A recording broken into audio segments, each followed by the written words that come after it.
السلام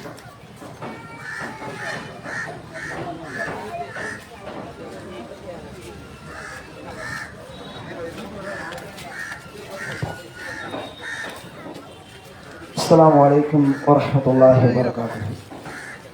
إن الحمد لله نحمده ونستعينه ونستغفره ونعوذ بالله من شرور أنفسنا ومن سيئات أعمالنا. من يهده الله فلا مضل له ومن يضلله فلا هادي له. أشهد أن لا إله إلا الله وحده لا شريك له وأشهد أن محمدا عبده ورسوله. أما بعد فإن أصدق الحديث كتاب الله وأحسن الهدي هدي محمد صلى الله عليه وسلم وشر الأمور محدثاتها وكل محدثة بدعة وكل بدعة ضلالة وكل ضلالة في النار. أعوذ بالله من الشيطان الرجيم. يا أيها الذين آمنوا اتقوا الله حق تقاته ولا تموتن إلا وأنتم مسلمون.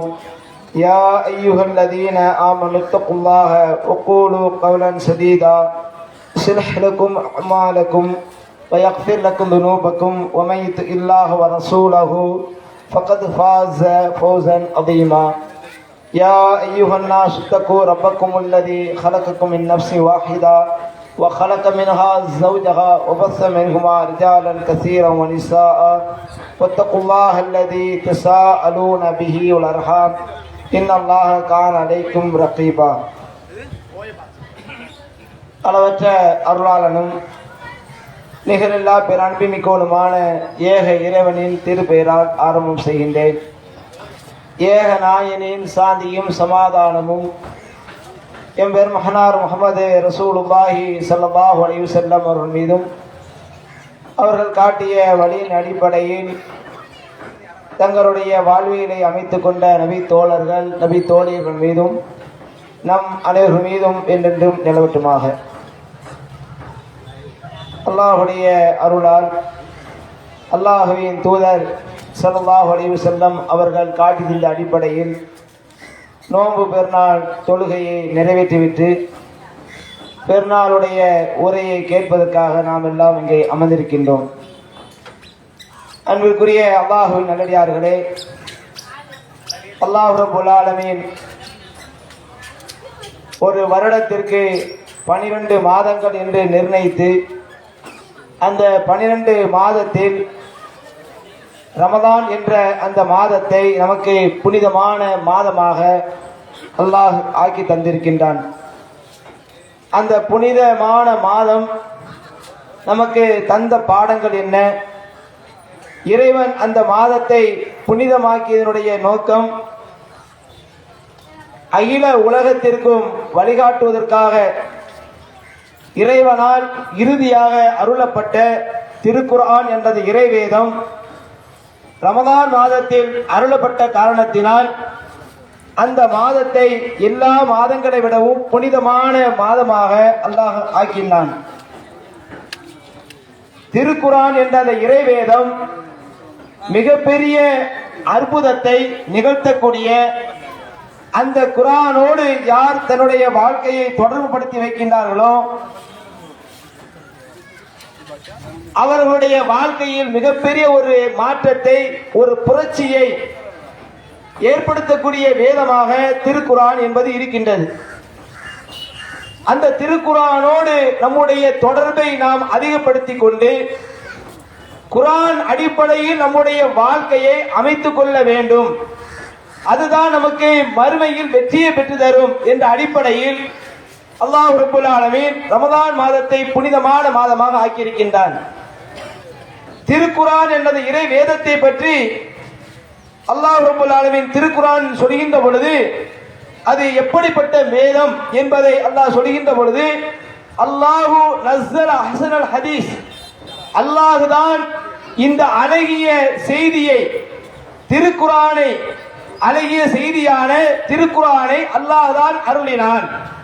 அல்லாஹு நஸ்ஸல அஹ்ஸனல் ஹதீஸ் கிதாபம் முத்தஷாபிஹம் மசானிய திரும்ப திரும்ப வரக்கூடியதாக ஒன்றுக்கொன்று ஒத்த கருத்துடையதாக இந்த அழகிய செய்தியை அல்லாஹ்வே அருளினான். இந்த திருக்குர்ஆன் தக்ஷயிர்ரு மின்ஹு ஜுலூதுல்லதீன யக்ஷௌன ரப்பஹும், யார் தங்களுடைய இறைவனை அஞ்சி வாழுகிறார்களோ அவர்களுடைய மேனியை இந்த திருக்குர்ஆனுடைய வசனங்கள் சிலிர்க்க செய்யக்கூடியதாக இருக்கிறது. குர்ஆனுடைய வசனங்களை, அதனுடைய கருத்தாக்கங்களை நாம் செவியேற்கக்கூடிய நேரத்தில் அந்த குர்ஆனுடைய வசனங்கள் நம்முடைய மேனிகளை சிலிர்க்க வைக்கக்கூடியதாக இருக்கின்றது என்று அல்லாஹ் சொல்கின்றான். அதே போன்று அல்லாஹ் ரப்பல் ஆலமீன் திருக்குர்ஆனை பற்றி இன்னொரு இடத்தில் சொல்கின்றான், வைதா சமயு மா உன்சில இலர் ரசூல், தூதரின் பக்கம் அருளப்பட்ட இந்த வேதத்தை, இந்த தூதரின் பக்கம் அருளப்பட்ட இந்த இறை வேதத்தை அவர்கள் செவியேற்பார்களேயானால் அவர்களுடைய கண்களில் இருந்து அது நீரை வர வைத்து விடும். இந்த குர்ஆன் என்பது மேனிகளை சிலிர்க்க வைக்கக்கூடியதாக இருக்கிறது.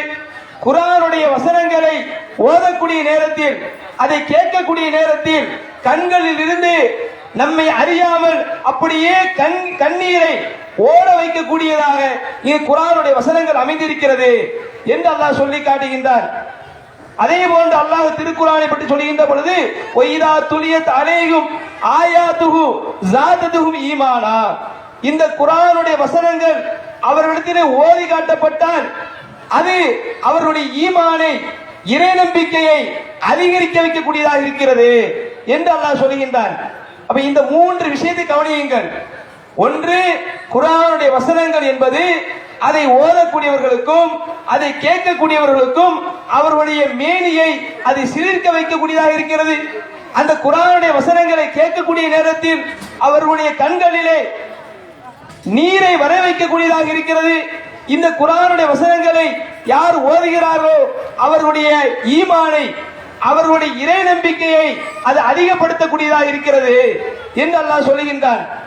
அப்ப குர்ஆன் என்பது மனித வாழ்க்கையில அவருடைய உள்ளத்திலே ஆட்சி செய்து மிகப்பெரிய ஒரு மாற்றத்தை, மிகப்பெரிய ஒரு புரட்சியை ஏற்படுத்தக்கூடியதாக குர்ஆனுடைய வசனங்கள் அமைந்திருக்கிறது என்று அல்லாஹ் ரப்புல் ஆலமீன் இந்த வசனங்களின் வாயிலாக நமக்கு சொல்லி காட்டுகிறான். இப்படிப்பட்ட மாற்றம் நம்முடைய வாழ்க்கையில் இருக்கிறதா? நாம் குர்ஆனை அன்றாடம் ஓதுகிறோம். குறிப்பாக இந்த ரமலான் மாதத்திலே அதிகமாக இந்த குர்ஆனோடு நம்முடைய தொடர்பு அதிகமாக இருந்தது. குர்ஆனை ஓதுவதன் வாயிலாகவும் இரவு தொழுகையில குர்ஆன் ஓதப்படுகின்ற பொழுது அதை செவியேற்பதன் மூலமாகவும் குர்ஆனோடு நம்முடைய தொடர்பு அதிக அளவில் இருந்தது. இந்த தொடர்பு நம்முடைய வாழ்க்கையில மாற்றத்தை ஏற்படுத்த வேண்டும். அதுதான் அல்லாஹ் நம்மிடத்திலே எதிர்பார்க்கக்கூடிய ஒன்றாக இருக்கிறது. நாம ஒரு பாவமான காரியத்தில் இருக்கின்றோமா, அதிலிருந்து நம்மை நாம் பாதுகாத்து நேரான வழியிலே நடந்து நன்மைகளை அதிகம் செய்து மறுமையில் வெற்றி அடைய வேண்டும். இந்த குர்ஆன் நம்முடைய வாழ்க்கையில மாற்றத்தை ஏற்படுத்த வேண்டும் என்பது இறைவனுடைய எதிர்பார்ப்பாக இருக்கிறது. இதுல குர்ஆனை பற்றி அல்லாஹ் இப்படி சொல்லுகின்றானே, இது வெறும் வாய் வார்த்தையா அல்லாஹ் சொல்கிறானா? ஒரு மந்திர வார்த்தையாக குர்ஆன் என்பது மேனியை சிலிர்க்க வைக்கக்கூடியது. குர்ஆனுடைய வசனங்கள் கண்களிலே கண்ணீரை வர வைக்கக்கூடியது என்று அல்லாஹ் சொல்கின்றானே, இது ஒரு மந்திர வார்த்தையாக சொல்கிறானா? நிச்சயமாக கிடையாது. குர்ஆனை நாம சரியான முறையில் அணுகினால் நிச்சயம் அது நம்முடைய வாழ்க்கையில மாற்றத்தை ஏற்படுத்தும். இதற்கு நாம பெரிய ஒரு எடுத்துக்காட்டாக நபி தோழர்கள், நபிகள் நாயகம் ஸல்லல்லாஹு அலைஹி வஸல்லம் அவர்கள் காலத்தில் அவர்களிடத்தை பாடம் பயின்ற அந்த தோழர்களுடைய வரலாற்றை நாம் படிக்கக்கூடிய நேரத்தில் நிச்சயம் இந்த குர்ஆனை யார் சரியான முறையில் அணுகுகிறார்களோ, யார் சரியான முறையில் தொடர்பு வைக்கிறார்களோ அவருடைய வாழ்க்கையில் மாற்றத்தை ஏற்படுத்தும். நபி தோழர்களை பொறுத்தவரை அவர்கள் இந்த மார்க்கத்தை வாழ்க்கை நெறியாக ஏற்பதற்கு முன்னால அவருடைய வாழ்க்கை எப்படி இருந்தது வரலாற்றை படித்து பாருங்கள். நபி தோழர்கள், நபி தோழியர்கள், அந்த சஹாபாக்கள் இந்த இஸ்லாமிய மார்க்கத்தை, இந்த திருக்குர்ஆனை இறை வேதமாக ஏற்பதற்கு முன்னால் அவர்களுடைய நிலை எப்படி இருந்தது என்றால் மிகப்பெரிய பாவங்களுக்கு சொந்தக்காரர்களாக வாழ்ந்தார்கள். உலகத்தில் எதுவெல்லாம் மிகப்பெரிய தீமைகளாக இருக்கின்றதோ அப்படிப்பட்ட அத்தனை தீமைகளையும் சர்வ சாதாரணமாக எந்த விதமான கூச்ச நாச்சம் இல்லாமல் செய்யக்கூடிய மக்களாக அவர்கள் இருந்திருக்கிறார்கள். எத்தனை பாவங்கள்! கொலை செய்வது, கொள்ளையடிப்பது, விபச்சாரம் புரிவது, மது அருந்துவது, இப்படி எந்த பாவத்தை நாம் உலகத்திலே மிக மோசமான பாவம், மிகப்பெரிய பாவம் என்று நினைக்கிறோமோ அப்படிப்பட்ட அத்தனை பாவங்களுக்கும் சொந்தக்காரர்களாக அவர்கள் இருந்தார்கள். இது வரலாற்றை படிக்கின்ற போது மட்டும் இல்லை, குர்ஆனிலே அப்படி சொல்கின்றார். வஅத்தஸிமு பிஹப்லில்லாஹி வலா தஃபர்ரகு, அல்லாஹ்வுடைய கயிற்றை நீங்கள் பற்றி பிடித்துக் கொள்ளுங்கள், பிரிந்து விடாதீர்கள். வதுகுரு நிஅமத்துல்லாஹி அலைக்கும், நீங்கள் அல்லாஹ்வுடைய அருள்கொடையை நினைத்து பாருங்கள். வதுகுரு நிஅமத்துல்லாஹி அலைக்கும் இது குந்தும் அஹ்தான், நீங்கள் எப்படிப்பட்டவர்களாக இருந்தீர்கள். இந்த குர்ஆன் உங்களுக்கு இறங்குவதற்கு முன்னால், இந்த மார்க்கத்தை அல்லாஹ் உங்களுக்கு சொல்வதற்கு முன்னால், இந்த தூதர் வந்து அதை போதிப்பதற்கு முன்னால் உங்களுடைய நிலை எப்படி இருந்தது? ஒருவருக்கொருவர் எதிரிகளாக, பகைவர்களாக இருந்தீர்கள்.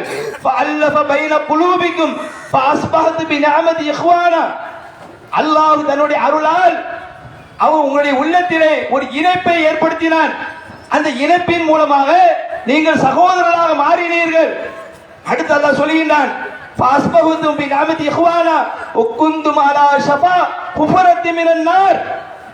நீங்கள் எப்படிப்பட்ட நிலையில் இருந்து அந்த நபி தோழர்களை நோக்கி, அந்த சஹாபாக்களை நோக்கி அல்லாஹ் பேசுகிறான், உங்களுடைய வாழ்க்கை எப்படி இருந்தது? நரகத்தினுடைய விளிம்பிலே நின்று கொண்டிருந்தீர்கள். எந்தெந்த காரியங்கள் எல்லாம் உங்களை நரகத்தில் கொண்டு தள்ளுமோ அப்படிப்பட்ட அத்தனை காரியங்களையும் சாதாரணமாக செய்து கொண்டிருந்தீர்கள். நரகத்தினுடைய விளிம்பிலே நீங்கள் நின்று கொண்டிருந்தீர்கள். அதிலிருந்து அல்லாஹ் உங்களை பாதுகாத்தான். எதன் மூலமாக? இந்த குர்ஆனின் மூலமாக. சஹாபாக்கள் நரகத்தினுடைய விளிம்பிலே நின்று கொண்டிருந்த அந்த மக்களை அல்லாஹ் ரப்பல் ஆலமீன் அருள்மறையான இந்த இறை வேதத்தை, இந்த திருக்குர்ஆனை அவர்களிடத்தில் இறக்கி, இந்த திருக்குர்ஆனின் மூலமாக அவருடைய வாழ்க்கையை அப்படியே அல்லாஹ் மாற்றி அமைத்தான். நரகத்திலே விளிம்பிலே நின்று கொண்டிருந்த அந்த மக்கள் அல்லாஹ்வுடைய திருப்தியை பெறக்கூடியவர்களாக, அல்லாஹ்வுடைய திருப்தியை பெற்ற மக்களாக மாறினார்கள். அது எப்படி அவர்களிடத்தில் மாற்றம் ஏற்பட்டது? இந்த திருக்குர்ஆன் அவர்களுடைய வாழ்க்கையில் மாற்றத்தை ஏற்படுத்தியது. இது அல்லாஹ்வும் சொல்லுகின்றான். நபி தோழர்கள் அப்படி பேசக்கூடிய நிலை பார்க்கின்றோம். நபிகள் நாயகம் ஸல்லல்லாஹு அலைஹி வஸல்லம் அவர்கள் மக்காவிலே ஏகத்துவ பிரச்சாரம் மேற்கொள்கிறார்கள். அல்லாஹ் ஒருவனை மட்டுமே வணங்கி வழிபட வேண்டும், அவனுக்கு இணையாக யாரையும் எதையும் வழிபடக்கூடாது என்ற பிரச்சாரத்தை கையில் எடுத்து அல்லாஹ்வுடைய தூதர் செய்கின்றார்கள். அப்படி செய்யக்கூடிய நேரத்திலே சில நபி தோழர்கள், சில மனிதர்கள் அல்லாஹ்வுடைய தூதருடைய அந்த சொல்லக்கூடிய அந்த போதனையை ஏற்று இந்த சத்திய கொள்கை தங்களுடைய மார்க்கமாக, தங்களுடைய வாழ்க்கை நிறைய ஏற்றுக்கொள்கிறார்கள். அந்த நேரத்தில் கடுமையான சொல்லோனா சித்திரவதைகளுக்கும் துன்பங்களுக்கும் அந்த நபி தோழர்கள் ஆளாக்கப்படுகிறார்கள். அந்த நேரத்தில் அல்லாஹ்வுடைய தூதரிடம் வந்து, அல்லாஹ்வுடைய தூதரே, எங்களால் தாங்கிக் கொள்ள முடியவில்லை, நாள்தோறும் எங்களுக்கு அடி, நாள்தோறும் எங்களுக்கு உதை, நாள்தோறும் நாங்கள் பலவிதமான சித்திரவதைகளுக்கும் பலவிதமான கொடுமைகளுக்கும் ஆளாகி கொண்டிருக்கின்றோம். நாங்கள் இந்த ஊரிலே இருந்தால் எங்களுடைய ஈமானை, எங்களுடைய மார்க்கத்தை கடைபிடித்து வாழ முடியாத ஒரு சூழ்நிலை ஏற்படும். எனவே இந்த ஊரை விட்டு நாங்கள் வேற ஏதாவது ஊருக்கு செல்வதற்கு எங்களுக்கு அனுமதி தாருங்கள். அல்லாஹ்வுடைய தூதரிடம் வந்து நபி தோழர்கள் கோரிக்கை வைக்கின்றார்கள். அப்படி கோரிக்கை வைக்கின்ற பொழுது அல்லாஹ்வுடைய தூதர் சொல்றாங்க, நீங்கள் அபிசீனியாவுக்கு செல்லுங்கள். அபிசீனியாவில் இருக்கக்கூடிய அந்த மன்னர், அந்த நஜ்ஜாசி மன்னர் நல்ல மனிதர்.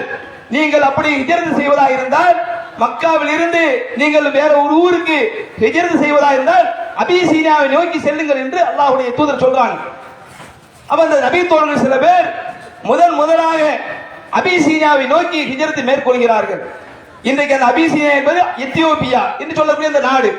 அந்த நாட்டை நோக்கி நபி தோழர்களும் ஒரு குழுவினர் முதலாக ஜாஃபர் இப்னு அபீ தாலிப் அவருடைய தலைமையில ஹிஜ்ரத் மேற்கொள்கிறார்கள். அப்படி ஹிஜ்ரத் மேற்கொண்ட நேரத்தில் மக்கா வாசிகளுக்கு இந்த செய்தி கேள்விப்படுகிறார்கள். மக்காவில் இருக்கக்கூடிய இறை மறுப்பாளர்கள், காபிர்கள் இந்த செய்தியை கேள்விப்பட்டு, இவர்கள் நாம கொடுக்கக்கூடிய துன்பத்திற்கும் துயரத்திற்கும் பயந்து கொண்டு அதிலிருந்து எங்களை காத்துக் கொள்வதற்காக மக்காவை விட்டுவிட்டு எத்தியோப்பியாவுக்கு, அபிசீனியாவுக்கு சென்றிருக்கிறார்களா? நிச்சயம் அவர்களுக்கு அபிசீனியா மன்னர் தங்குமிடத்தை கொடுக்க கூடாது, அடைக்கலத்தை கொடுக்க கூடாது, அங்கிருந்து அவர்கள் வெளியேற்றி திரும்பவும் மக்காவுக்கு கொண்டு வரப்பட வேண்டும் என்று திட்டம் தீட்டி நஜ்ஜாசி மன்னரிடத்தில் வந்து பேசுகிறார்கள். மக்கத்து காபிர்கள் வந்து பேசுகிறார்கள். சொல்கிறார்கள், எங்கள் ஊரில் இருந்து சில பேரு உங்க ஊருக்கு வந்திருக்கிறாங்க. அவர்கள் எப்படிப்பட்டவர்கள் தெரியுமா? நீ இந்த நஜ்ஜாசி மன்னரை பொறுத்தவரை அவர் கிறிஸ்தவ மதத்தை சார்ந்தவர். அவரிடத்தில் வந்து பேசுகிறார்கள், நீங்கள் யாரை கடவுள் என்று மதிக்கிறீர்களோ, யாருடைய உம்மாவையும் கடவுள் என்று மதிக்கிறீர்களோ, அந்த ரெண்டு பேரையும் இவர்கள் தவறாக பேசக்கூடியவர்கள், அவதூறாக பேசக்கூடியவர்கள், இவர்களுக்கு உங்களுடைய ஊர்ல அடையாளம் கொடுக்காதீர்கள் என்று நஜ்ஜாசி மன்னரிடத்தில் வந்து மக்கத்து காபிர்கள் பேசுகிறார்கள். அப்படி பேசக்கூடிய நேரத்தில் நஜ்ஜாசி மன்னர் நல்ல மனிதர். அவர் சொல்கிறார், உங்களுடைய வார்த்தையை வைத்துக் கொண்டு நான் முடிவெடுக்க மாட்டேன். அந்த நபி தோழர்களை அழைத்து விசாரிப்பேன். எங்க ஊருக்கு வந்திருக்கிறாங்க மக்காவில் இருந்து, அந்த முஸ்லிம்களை அழைத்து நான் விசாரிப்பேன், பேசுவேன். நீங்கள் சொல்வது உண்மைதானா? நாங்கள் யாரை கடவுளாக மதிக்கிறோமோ அவர்களை இந்த மக்கள் தவறாக பேசுகிறார்களா, தவறாக நம்புகிறார்களா? நான் விசாரிப்பேன், விசாரித்துதான் இதனை முடிவெடுப்பேன் என்று நஜ்ஜாசி மன்னர் பேசுகிறார். பேசிட்டு முஸ்லிம்களை வரவழைக்க உத்தரவுப்படுகின்றார்கள். முஸ்லிம்கள் அழைத்து வரப்படுகின்றார்கள். அழைத்து வரப்பட்ட உடனே ஜாபர் இப்னு அபீ தாலிப் அவங்க தான் தளபதி, அந்த குழுவினருக்கு தலைமை. அவங்க தான் பேசுறாங்க. கேட்கிறார் நஜ்ஜாசி மன்னர், அவங்க கேட்கிறாங்க, என்னங்க இப்படி சொல்லப்படுகிறது, உங்களுடைய செய்தி தான் என்ன? அப்ப ஜாபர் இப்னு அபீ தாலிப் அவங்க என்ன பேச ஆரம்பிக்கிறாங்க. ஐயுல் மலிக், அரசரே, குன்னா கௌமன் அகல ஜாகிலியத்தன், நாங்கள் அறியாமை காலத்திலே மடமை தனத்திலே மூழ்கி கிடந்தோம். ஜாபர் இப்னு அபீ தாலிப் நஜ்ஜாசி மன்னரிடத்தில் பேசுகிறார்கள், நாங்கள் மடமை தனத்திலே, ஐயாமல் ஜாகிலியா அறியாமை தனத்திலே நாங்கள் மூழ்கி கிடந்தோம். நாபத்துல் அஸ்னாம சிலைகளை வணங்கிக் கொண்டிருந்தோம். ஒன்னேக்குருள் மையித்த செத்து போனவைகளை சாப்பிட்டுக் கொண்டிருந்தோம். ஒன்னேத்தில் பவாகிஷ அருவருப்பானவைகளை மானக்கேடான காரியங்களை நாங்கள் செய்து கொண்டிருந்தோம். ஒனக்தியுல் அர்ஹாம அதுபோன்று உறவினர்களை வெட்டி முறித்து வாழ்ந்து கொண்டிருந்தோம். ஒனசீவுல் ஜவாரி அண்டை விட்டார்களுக்கு தொல்லை கொடுத்து கொண்டிருந்தோம். ஏக்குருள் கபீ மின்னால் அலைஃப் எங்களில் பலமானவர் பலகீனமானவரை தாக்கி அதிலே ஒரு இன்பத்தை கண்டு இப்படிப்பட்ட ஒரு நிலையில் எங்களுடைய வாழ்க்கை இருந்தது. எங்களுடைய வாழ்க்கை மடமைத்தனத்திலே மூழ்கி இருந்தது. சிலைகளை வணங்கக்கூடியவர்களாக, மானக்கேடான காரியத்தை செய்யக்கூடியவர்களாக, அதுபோன்று உறவினர்களை முறித்து வாழக்கூடியவர்களாக, இப்படிப்பட்ட ஒரு மோசமான ஒரு வாழ்க்கையை நாங்கள் வாழ்ந்து கொண்டிருந்தோம். அந்த நேரத்திலே எங்களின் பக்கம் அல்லாஹ் ஒரு தூதரை அனுப்பினார். இப்படிப்பட்ட நிலையில் எங்களுடைய வாழ்க்கை இருந்தது. அப்படி இருக்கக்கூடிய நேரத்தில் தான் எங்களின் பக்கம் ஒரு தூதரை அல்லாஹ் அனுப்பினார். அந்த தூதர் அவர்களை நாங்கள், அவருடைய பரம்பரை எங்களுக்கு தெரியும், அவருடைய வம்சாவளி எங்களுக்கு தெரியும், அவர் எந்த அளவுக்கு உண்மை தன்மை உள்ளவர், நம்பகத்தன்மை உள்ளவர் என்பதை நாங்கள் அறிந்திருக்கிறோம். எனவே அவர்கள், அந்த தூதர் எங்களை அல்லாஹ்வின் பக்கம் அழைத்தார், எங்களை ஏக இறைவனின் பக்கம் அழைத்தார். அல்லாஹ்வை விட்டு விட்டு எதையெல்லாம் வணங்குகிறோமோ அதை விட்டும் அவர் எங்களை பாதுகாத்து அல்லாஹ்வின் பக்கம் எங்களை அழைத்தார். அதுபோன்று அமர்னா பிசிதிக்கில் ஹதீஸ் உண்மையை பேசுமாறு எங்களுக்கு கட்டளையிட்டார். அமானிதத்தை நிறைவேற்றுமாறு எங்களுக்கு கட்டளையிட்டார். சிலத்து ரஹம் உறவினர்களை ஆதரித்து வாழுமாறு எங்களுக்கு கட்டளையிட்டார்.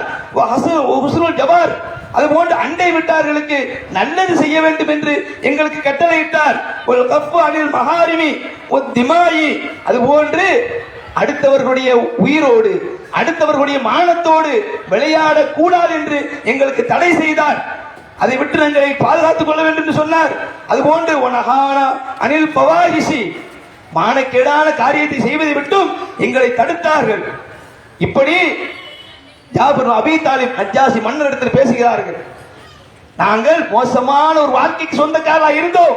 எங்களின் பக்கம் ஒரு தூதரை அல்லாஹ் அனுப்பி அவர்களிடத்தில் இந்த இறைவேதத்தை அல்லாஹ் கொடுத்து அந்த இறைவேதத்தின் மூலமாக எங்களுடைய வாழ்க்கை மாறியது. நாங்கள் சிறந்த வாழ்க்கைக்கு சொந்தக்காரர்களாக ஆயினோம். இப்படிப்பட்ட நிலையில் இருக்கக்கூடிய எங்களை இவர்கள் மீண்டும் பழைய மார்க்கத்திற்கு அழைக்கிறார்கள், பழைய தீமைகளுக்கு அழைக்கிறார்கள் என்று நஜ்ஜாசி மன்னரிடத்தில் பேசிவிட்டு சூரத்துல் மரியம் அத்தியாயத்தினுடைய ஆரம்ப வசனங்களை ஓதி காட்டுகிறார்கள். நீங்கள் மதிக்கக்கூடிய அந்த கடவுளை பற்றி நாங்கள் தவறாக பேசவில்லை. நீங்கள் எந்த அளவுக்கு ஈசா அலைஹிஸ்ஸலாம் அவர்களை மதிக்கின்றீர்களோ, ஈசா அலைஹிஸ்ஸலாம் அவருடைய தாயார் மரியம் அலைஹிஸ்ஸலாம் அவர்களை மதிக்கின்றீர்களோ, அதை விட நாங்கள் அதிகமாக மதிக்கின்றோம் என்று மரியம் அத்தியாயத்தினுடைய ஆரம்ப வசனங்களை ஓதுகிறார்கள்.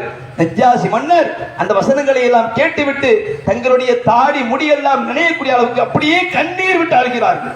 ஒரு கிறிஸ்தவ மதத்தை சார்ந்தவர் இந்த சஹாபாக்கள் சொல்லக்கூடிய நிலையை பார்த்துட்டு அந்த இறைவசனங்களை ஓதுவதை கேட்டுவிட்டு அப்படியே கண்ணீர் மலர் அழுகின்றார்கள். அப்ப பாருங்கள், இந்த வரலாறு என்ன நம்ம சொல்லுகின்றது? குர்ஆன் என்பது சாதாரண ஒரு வேதம் அல்ல. இன்னைக்கு குர்ஆனை நாம் எப்படி வச்சிருக்கிறோம்? இறந்து போனவர்களுக்கு ஃபாத்தியா ஓதுவதற்கு குர்ஆனை வச்சிருக்கிறோம், தாயத்தை அணிவதற்கு குர்ஆனை வச்சிருக்கிறோம். குர்ஆனை நம்ம சரியான முறையில் அணுகினால் நாம் எவ்வளவு பெரிய தீமையில் ஊறி கிடந்தாலும் அந்த தீமையை விட்டும் நம்மளை அப்படியே அப்புறப்படுத்தி ஒரு சரியான ஒரு வாழ்க்கையை, ஒழுக்கமான ஒரு வாழ்க்கையை, இறைவனுக்கு பயந்த ஒரு வாழ்க்கையை வாழக்கூடிய நன்மக்களாக அந்த குர்ஆன் நம்மை மாற்றிவிடும். அப்படிப்பட்ட ஒரு அற்புதம் குர்ஆனுக்கு இருக்கிறது. அந்த சஹாபாக்களுடைய இந்த வரலாறு நமக்கு அதை தான் சொல்லி காட்டுகிறது. இன்னும் நம்ம சஹாபாக்களுடைய நிலையை நம்ம எடுத்துக்கொண்டோமே ஆனால் இன்னும் ஏராளமான செய்திகளை நம்ம சொல்லிக்கொண்டே இருக்கலாம். அப்ப அப்படிப்பட்ட அந்த வேதத்தை இந்த மாதத்தில் அல்லாஹ் இறக்கி, இந்த ரமலான் மாதத்திலே அல்லாஹ் இறக்கி, அந்த ரமலான் மாதத்திலே நம்ம நோன்பு இருந்து அந்த குர்ஆனோடு நம்முடைய வாழ்க்கையை தொடர்பு படுத்தி நம்முடைய வாழ்க்கை சரியாக வேண்டும். பாவங்களை செய்து கொண்டிருக்கின்றோமா, அதிலிருந்து நாம மீள வேண்டும், நன்மையின்பால் நம்ம செல்ல வேண்டும். அதுதான் இறைவனுடைய எதிர்பார்ப்பாக இருக்கிறது. அப்ப நம்ம ஒரு மாத காலம் நோன்பு வைத்திருக்கிறோம். அந்த ஒரு மாத காலத்தில் நோன்பு வைத்து இரவு தொழுகையில் ஈடுபட்டோம், தான தர்மங்கள் செய்தோம், பல நல்லறங்களை செய்தோம், அது போன்ற பல பாவமான காரியங்களை விட்டு விலகி இருந்தோம். இது ரமலான் முடிஞ்சாச்சு, பெருநாள் தொழுகை தொழுதாச்சு, முடிஞ்சிருச்சு, இனி அடுத்த ரமலான்ல பாத்துக்கிடுவோம் என்று நாம இருந்து விடக்கூடாது. அதற்கு இந்த ரமலான் அல்ல, அதற்கு குர்ஆன் அல்ல. குர்ஆனுடைய வாழ்க்கை நம்முடைய ஆயுள் முழுவதும் தொடர வேண்டும். குர்ஆன் நம்ம ரமலானில என்ன பாடத்தை எடுத்தோமோ அந்த பாடம் நம்முடைய உடலை விட்டு உயிர் பிரிகின்ற வரை நம்முடைய வாழ்க்கை தொடரக்கூடியதாக இருக்க வேண்டும். அப்படி இருந்தால்தான் மறுமையில் நாம வெற்றி அடைவோம். இல்லை என்றால் சரி அடுத்த ரமலான்ல பாத்துக்கிடுவோம், நம்ம அறிவிப்பு போடக்கூடிய அளவுக்கு சில நேரத்தில் ரமலானில் பள்ளிக்கு வந்தவர்கள் திரும்பவும் அவர்களை தேடி பிடித்து தந்தால் சொர்க்கம் பரிசு என்று சொல்லக்கூடிய அளவுக்கு நம்முடைய வாழ்க்கை இருக்கக்கூடாது. ரமலானில் எப்படி பள்ளிவாசல் நிரம்பி வழிந்ததோ, ரமலானில் எப்படி 5 நேர தொழுகையில நம்ம முழுமையாக கலந்து கொண்டோமோ, அது போன்று எல்லா நாட்களும் நம்முடைய வாழ்க்கையில் மாற்றத்தை ஏற்படுத்த வேண்டும். சஹாபாக்களுடைய வாழ்க்கையில எப்படி குர்ஆன் மாற்றத்தை ஏற்படுத்தியதோ அந்த மாற்றம் நம்முடைய வாழ்க்கையில் ஏற்பட வேண்டும்தான் இறைவனுடைய எதிர்பார்ப்பாக நோக்கமாக இருக்கிறது. அந்த அடிப்படையில் நம்முடைய வாழ்க்கையை ஆக்கிக் கொள்ள வேண்டும். அதுதான் ரமலான் நமக்கு தரக்கூடிய பாடமாக, படிப்பினையாக இருக்கிறது. அடுத்து இன்றைய தினம், நேற்றைய தினம் நம்ம பிறை பார்க்கப்பட்டது. தமிழகத்தில் கோவை மாவட்டத்தில் பிறை பார்க்கப்பட்டது, அதே போன்று குமரி மாவட்டத்தில் பிறை பார்க்கப்பட்டது. நாம முதல்ல ஒரு தகவல் கொடுத்தோம், இறைவனுக்கு பயந்து நாம் என்ன செய்யறோம், பிறை பார்க்கப்பட்ட தகவலை அவர்கள் அல்லாஹ்வை சாட்சியாக்கி என்ன செய்யாங்க, அல்லாஹ்வே சத்தியமாக நாங்கள் பிறையை பார்த்தோம், அல்லாஹ்வை சாட்சியாக்கி விட்டார்கள், இனி நாம அதை எடுத்துக்கொள்ள வேண்டாம், நாம குற்றவாளிகள். அப்ப அந்த அடிப்படையில் இன்றைய தினம் ஷவ்வால் மாதத்தினுடைய முதல் நாள், ஷவ்வால் மாதத்தினுடைய முதல் நாள்ல நோன்பு வைப்பது ஹராம். நோன்பு வைப்பது நன்மையான விஷயம் தான், ஆனா வருஷத்துல 5 நாட்கள் நோன்பு வைப்பது அல்லாஹ்வுடைய தூதர் ஹராமாக்கி இருக்கிறாங்க. ஒன்று நோன்பு பெருநாள், ஷவ்வால் மாதத்தினுடைய முதல் நாளில் நோன்பு வைப்பதை அல்லாஹ்வுடைய தூதர் ஹராமாக இருக்கின்றார்கள். ஹராம் என்றால் பாவம், அன்னைக்கு நோன்பு வைத்தா நன்மை இல்லை. அதே போன்று ஹஜ்ஜி பெருநாள் அன்றைக்கு நோன்பு வைக்க கூடாது. அது போன்று ஹஜ்ஜி பெருநாளை தொடர்ந்து வரக்கூடிய 3 நாட்கள், இந்த 5 நாட்களும் வருடத்தில் எந்த நோம்பு, நஃபிலான நோம்பு, சுன்னத்தான நோம்பு எதுவுமே அந்த நாட்கள் நோன்பு வைக்க கூடாது. அதே அல்லாஹ்வுடைய தூதர் நமக்கு தடை செய்திருக்கிறார்கள். அப்ப இன்னைக்கு சில பேர்கள் அறியாமையினால, சில ஆலிம்கள் போலி ஆலிம்களுடைய வார்த்தைகள் நம்பி என்ன செய்றாங்க, நோன்பு வைத்திருக்கின்றார்கள். அல்லாஹ் பாதுகாக்க வேண்டும். நாம பிறை பார்க்கப்பட்டு விட்டது என்றால் ரமலான் மாதம் முடிந்து விட்டது, ஷவ்வால் மாதத்துடைய தொடக்கம் வந்து விட்டது. அப்ப அந்த அடிப்படையில் தான் நம்ம என்ன செய்யறோம், அல்லாஹ்வுக்கு பயந்து இந்த முடிவு எடுத்து பெருநாள் என்று மக்களுக்கு அறிவித்து இன்னைக்கு அல்லாஹ்வுடைய அருளால நம்ம பெருநாளை கொண்டாடி கொண்டிருக்கின்றோம். அடுத்து நம்ம நாடு முழுவதும் முஸ்லிம்களுக்கு சொல்ல துன்பங்களும் சித்திரவதைகளும் எதிரிகளால் கொடுக்கப்பட்டு வருகிறது. குறிப்பாக பலஸ்தீன முஸ்லிம்கள் அதிகமான அளவிற்கு இஸ்ரேல் யூதர்களால் தொல்லைக்குள்ளாக்கப்படுகின்றார்கள். அனுதினமும் குண்டுகளால் தொலைக்கப்பட்டு கொல்லப்படுகின்றார்கள். அந்த பலஸ்தீன முஸ்லிம்களுக்காக நம்ம இந்த நேரத்தில் அதிகமாக அல்லாஹ்விடத்தில் பிரார்த்தனை செய்வோம். அதுபோன்று நம்ம நாட்டிலேயும் தற்பொழுது தேர்தல் நேரமாக இருக்கிறது. மீண்டும் வரக்கூடிய ஆட்சி, இந்த தேர்தல் முடிந்து வரக்கூடிய ஆட்சி என்பது சிறந்த ஆட்சியாக முஸ்லிம்களுக்கும் சிறுபான்மையின மக்களுக்கும் பாதுகாப்பான ஒரு ஆட்சியாக அமைவதற்கும் அல்லாஹ்விடத்தில் கையேந்துவோம். அநியாயக்கார ஆட்சியாளர்களை விட்டு இறைவனை பாதுகாத்து விடு என்று அல்லாஹ்விடத்தில் அதிகமாக நம்ம கையேந்த வேண்டும். அதுபோன்று அடுத்து 6 நோன்பு அல்லாஹ்வுடைய தூதர் ஸல்லல்லாஹு அலைஹி வஸல்லம் அவர்கள் ஷவ்வால் மாதத்துல 6 நோன்பு என்ற ஒரு வழிமுறை நமக்கு காட்டி தந்திருக்கின்றார்கள். அல்லாஹ்வுடைய தூதர் சொல்றாங்க, யார் ரமலான் மாதம் நோன்பு நோற்று தொடர்ந்து 6 நோன்புகள் வைக்கின்றார்களோ அவர்களுக்கு வருடம் முழுவதும் நோன்பு வைத்த நன்மை கொடுக்கப்படுகிறது. அப்ப அந்த ஷவ்வால் மாதத்துல நம்ம தொடர்ச்சியாகவும் வைக்கலாம். தொடர்ந்து விடுபடாம 6 நாட்கள், நாளையிலிருந்து 6 நாள் அப்படி வைக்கலாம். அல்லது ஷவ்வால் மாதம் முடிவதற்கு முன்னால ஒரு நாள் விட்டு 2 நாள் விட்டு அப்படி செஞ்சுக்கலாம். அந்த 6 நோன்பு வைத்தால் அந்த நன்மை கிடைத்துவிடும். இப்படி அல்லாஹ்வுடைய இந்த 6 நோன்புடைய வழிமுறையை காட்டி தந்திருக்காங்க. அதுபோன்று நம்ம பெருநாள் என்று செய்ய வேண்டிய காரியங்கள் பிரார்த்தனை இருக்கிறது. அதுபோன்று நம்ம அல்லாஹ்வை பெருமைப்படுத்த வேண்டும். தான தர்மங்கள் அதிகமாக நம்ம செய்ய வேண்டும். நபி ஸல்லல்லாஹு அலைஹி வஸல்லம் அவர்கள் பெண்கள் பகுதியில் சென்று அல்லாஹ்வுடைய உரையாற்றுகின்ற பொழுது, உங்களை நான் நரகத்தில் அதிகமாக கண்டிருக்கிறேன், எனவே நீங்கள் தான தர்மங்களை அதிகமாக செய்யுங்கள் என்று அல்லாஹ்வுடைய தூதர் சொல்கின்ற பொழுது, அந்த பெண்மணிகள் நரகத்திலிருந்து தங்களை காத்துக் கொள்வதற்காக தங்களுடைய கைகளில் கடந்ததையும் கழுத்துகளில் கடந்ததையும் அப்படியே அள்ளி போட்டார்கள். ஆபரணங்களை அப்படி செஞ்சாங்க, அள்ளி போட்டார்கள். அப்படிப்பட்ட அதாவது பெருநாள் என்று நம்ம செய்யக்கூடிய தான தர்மத்திற்கும் அல்லாஹ்விடத்தில் அதிகமான கூலி இருக்கிறது. எனவே அல்லாஹ்வுடைய தூதர் காட்டுகிற அடிப்படையில் இந்த பெருநாள் தினத்தை கொண்டாடி நம்முடைய முழு வாழ்க்கை ரமலானில் அல்லாஹ் ரப்பல் ஆலமீன் என்ன பாடத்தை நம்ம கற்பதற்காக, நாம என்ன வாழ்க்கையை வாழ்வதற்காக இறைவன் இந்த ரமலான் மாதத்தை நமக்கு தந்தானோ அப்படிப்பட்ட ஒரு வாழ்க்கையை நம்முடைய ஆயுள் முழுவதும் வாழ்ந்து மறுமையில் வெற்றி அடையக்கூடிய மக்களாக அல்லாஹ் உங்களையும் என்னையும் ஆக்கி அருள என்று கூறி என்னுடைய உரையை நிறைவு செய்து கொள்கின்றேன். வாஹிர் தாவானா அனில் ரப்பில் ஆலமீன்.